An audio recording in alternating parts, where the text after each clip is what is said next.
Imagine paying more for everything while your paycheck stays the same and your job security vanishes. This is the economic nightmare called stagflation.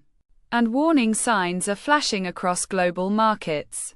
The term, stagflation, was once considered an economic impossibility, until the 1970s proved that high inflation and stagnant growth could coexist now, with inflation proving stubborn and growth slowing simultaneously. Economists are asking, are we witnessing the return of this economic monster?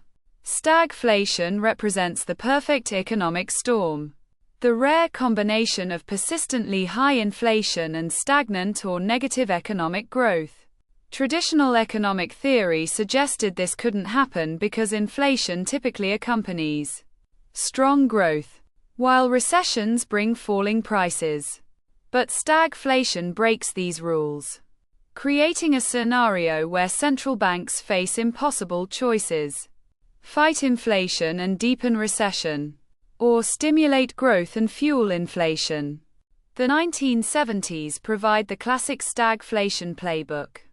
The 1973 OPEC oil embargo sent oil prices soaring 400%, while the 1979 Iranian Revolution triggered another energy shock.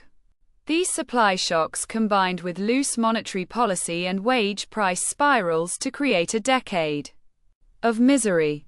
Inflation peaked at 14.8% in 1980, while unemployment hit 7.8%, creating the worst of both worlds for American households.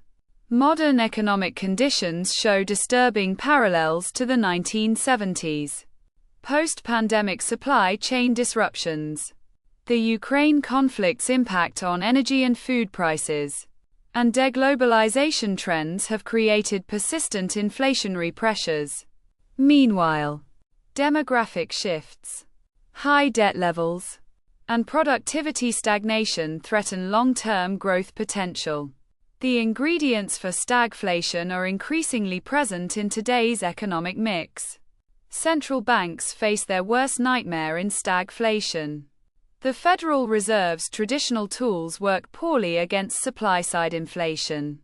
Raising interest rates to combat inflation risks crashing the economy, while cutting rates to stimulate growth could unleash hyperinflation.